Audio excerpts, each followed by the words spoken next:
Hey YouTube, Matt here. I want to talk about alignments. Most D&D or other role-playing games use the alignment system. Most of them use the 3x3, the 9 grid of lawful good to chaotic evil. The 4th Ed doesn't, which I don't particularly care for 4th Ed, so I'm ignoring them for now. Sorry 4th Ed players. I'm sure somebody else has a video on your very basic little box of alignments. And I think that's called Shots Fired. Don't hate it, never actually played it, just read at it and never got interested in it. So, what is alignment? Alignment is a character's basic view on reality. It doesn't explain the nitty-gritty of their view, doesn't explain quite a bit of what they see, it's just generally how they'll interact with the world. For my reference sources today, I will be using the 2nd edition Player's Handbook, published 1989. So yeah, not the newest thing on the block, but good traditional piece for background. And I will be using a PDF version of the Pathfinder core rulebook on my wonderful iPad 1. On the reel to show you text on this thing. Good to know. Okay. Gonna start with the older one, you know, elders first and all that. What does it say, generally, what alignments do? The character's alignment is a guide to his basic moral and ethical attitude toward others, society, good, evil, and the forces of the universe in general. Use the chosen alignment as a guide to provide a clearer idea of how the character will handle moral dilemmas. Always consider alignment as a tool, not a straitjacket that restricts the character. Although alignment defines general attitudes, it certainly doesn't prevent a character from changing his beliefs, acting irrationally, or behaving out of character. Alignment is divided into 2 attitudes: order and chaos, law and chaos. They say order in this book, I don't know why, because mechanically they still say law in their headings and whatnot, but they call it order, so be prepared for that in future readings. And evil and good. By combining these different variations in the 2 sets, 9 distinct alignments are created. These 9 alignments serve well to define the attitudes of most people in the world. So they think most everybody's going to fall into one of these alignments most of the time. Again, it's not a straitjacket, so your lawful good paladin can act at some points more lawful or just more good, choosing to sway one way or the other instead of being always lawful good all the time. Paladins are not easy to play. Okay, Pathfinder.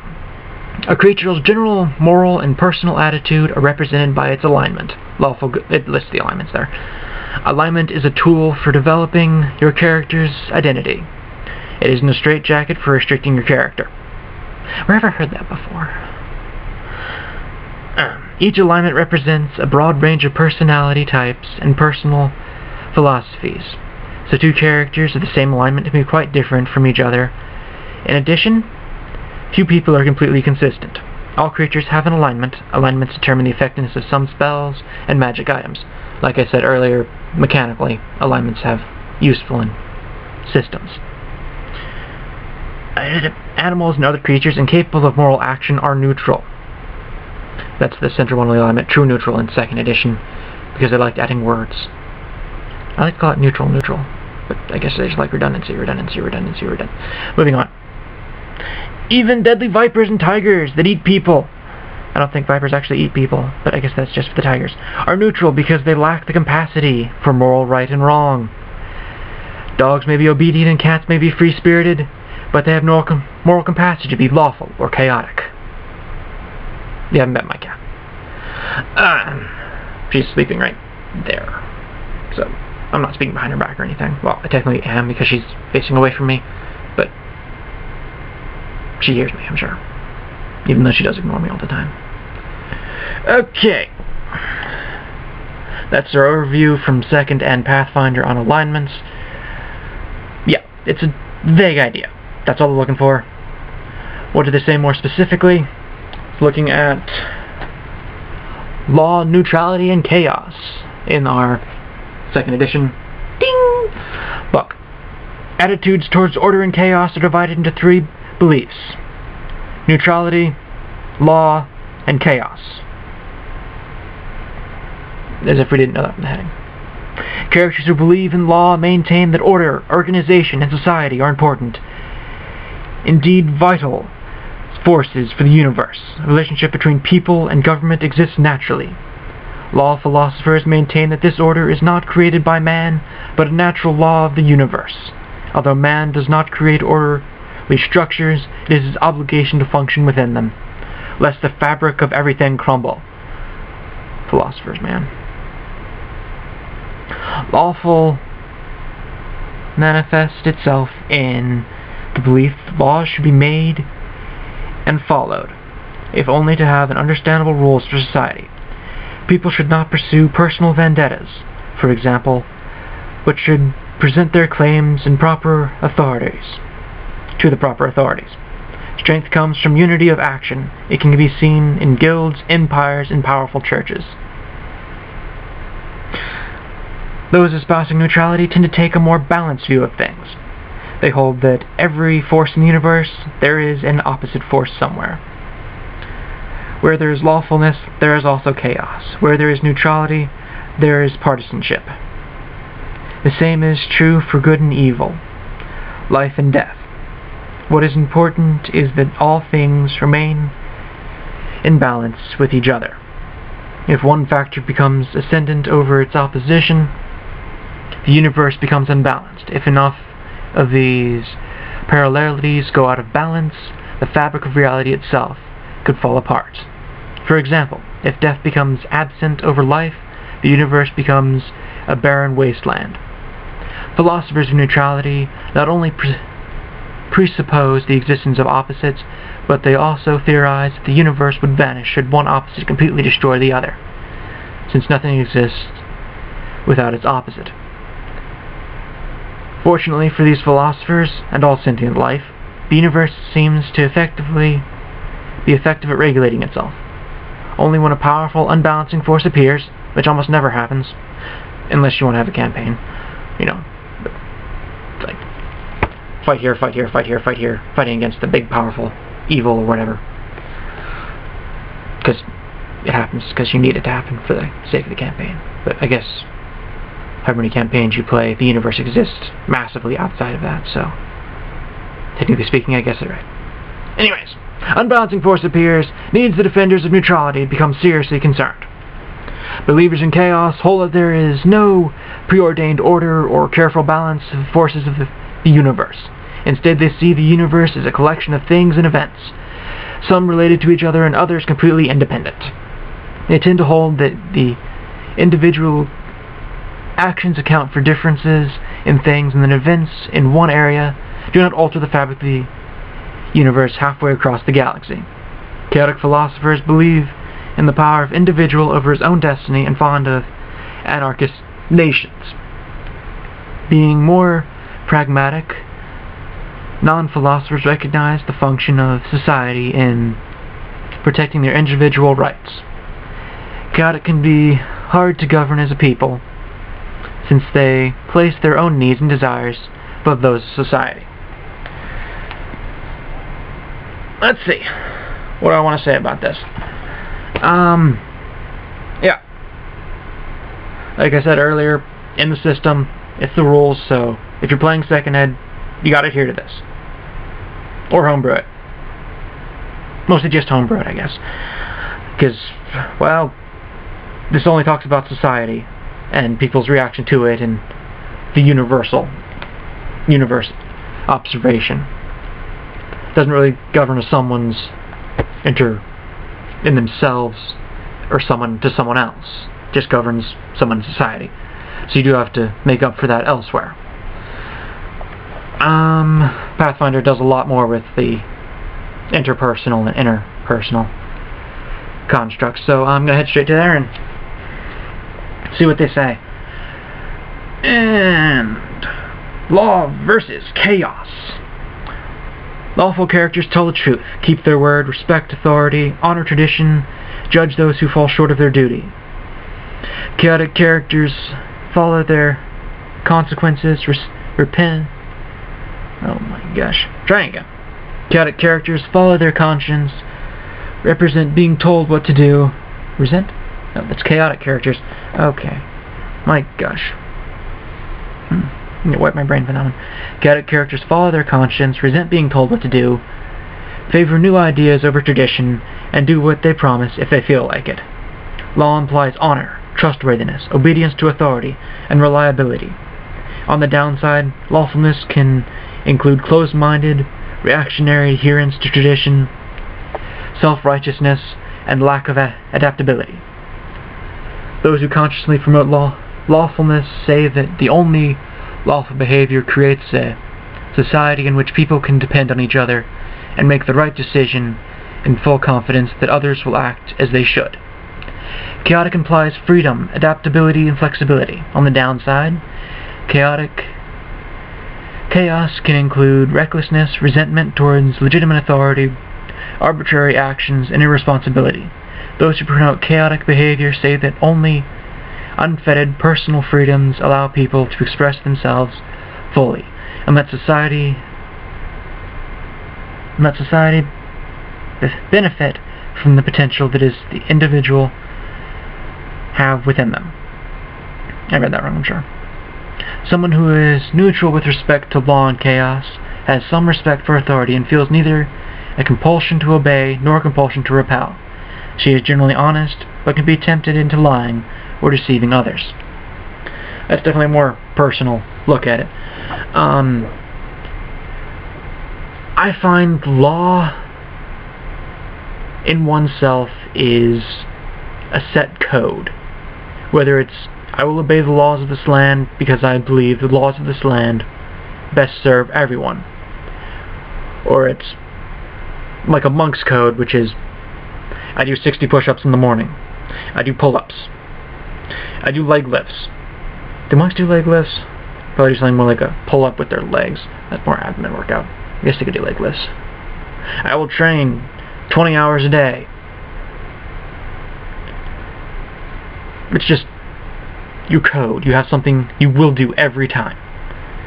You know what you will do it. People know what you will do it.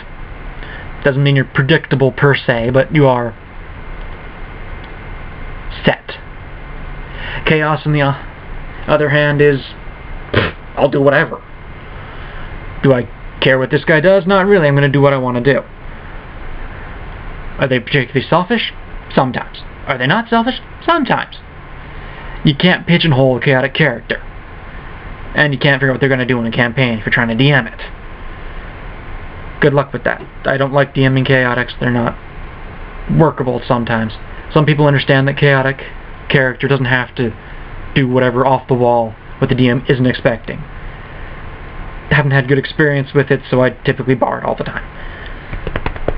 Okay, next we're going to move on to good and evil. Again, second ed, long-winded, probably a society-based. Good characters are just that. They try to be honest, charitable, and forthright. People are not perfect, however. So few are good all the time. They are quite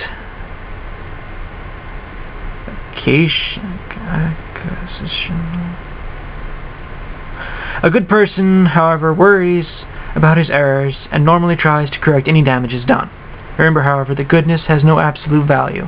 Although many things are commonly accepted as good, helping those in need, protecting the weak, different cultures impose their own interpretations on what is good and what is evil. Those with neutral moral stance often refrain from passing judgment on anything. They do not classify people, things, or events as good or evil. What is. This is probably before or after that speech by, before, I'm guessing before Mr.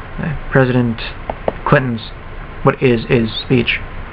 I guess they're trying to actually go for a Taoist look, though.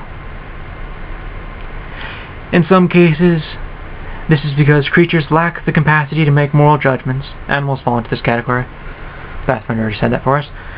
Few normal creatures do anything for good or evil reasons. They kill because they are hungry or threatened. They sleep where they find shelter. They do not worry about moral consequences of their actions. Their actions are instinctive. Evil is the antithesis of good and appears in many ways, some overt and some quite subtle. Only a few people of evil nature actively seek to cause harm or destruction. Most simply do not recognize what they do is destructive or disruptive, and things that obstruct the evil character's plans are merely hindrances that may be overcome. If someone is harmed in the process, well, that's too bad. Remember that evil, like good, is interpreted differently in different societies. Legs are killing me. Anyways, good and evil in 2nd ed. Yeah, that's that. I don't really have anything to say on that one. Moving on to Pathfinder, I guess. And good characters and creatures protect innocent life. Evil creatures and characters debase or destroy innocent life, whether for fun or profit. Good implies altruism, respect for life, and concern for dignity of sentient beings. Good characters make personal sacrifice to help others. Evil implies hurting, oppressing, and killing others. Some evil creatures simply have no compassion for others and kill without qualms, if doing so is convenient. Others actively pursue evil, killing for sport, out of duty to some evil deity or master. People who are neutral always respect to good and evil, have compunctions about killing the innocent, but may lack the commitment to make sacrifices to protect or help others. So yeah, I do whatever. Not I do whatever, I just don't do whatever. I think Pathfinder takes far too specific a look at good and evil. They just look at the human life aspect. Whereas 2nd ed looks at our general outlook on life, which I think it should. So, I find that evil is good and evil are determined by who you put first. If you're first all the time, that's evil. If you think, I get the last Mars bar, it's mine, no matter what anyone else says or wants, that's evil. Good says, does anybody else want the Mars bar? Maybe we can split it. He isn't give you the shirt off his back all the time kind of guy. He's maybe I have an extra shirt you can borrow. He's not excessively self-sacrificial, but he does look out for other people as well. A neutral character is quite a bit more like always looking out for everybody, making sure that things are perhaps well distributed or just doesn't get involved.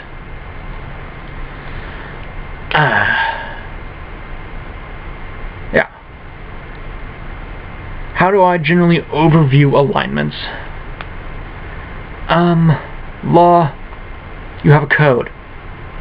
Chaos, you do whatever. Neutral, you do a little bit of both. Neutral and chaotic are kind of more similar than law and neutral. The neutral character isn't inherently this way and that way. He doesn't do things intentionally to be counter-societary. There we are. Like a chaotic person, but sometimes he does. He just is. Because that's just how he flows. Good, I work for everybody here. The best for everyone is the best for me. Evil, the best for me is the best for me. I get the best because I'm the best. It's a very selfish outlook. So yeah, that's my overview for alignments using 2nd ed and Pathfinder. Please comment on what you think about alignments. If you play 4th ed, I do want to know about that, even though I don't particularly care for 4th ed. if you play 2nd Ed, that's awesome. If you play Pathfinder, that's awesome. If you play any other edition, that's awesome. Because role-playing is just generally awesome. Yeah. Subscribe if you want to hear more of my ramblings. I'll try to get better at it. Like the video, I guess, because it makes it easier to find it later. And please don't unlike it, because that's just kind of cruel, I think. Okay, see y'all in my next video. No idea what it's going to be about. Talk to you later. Bye.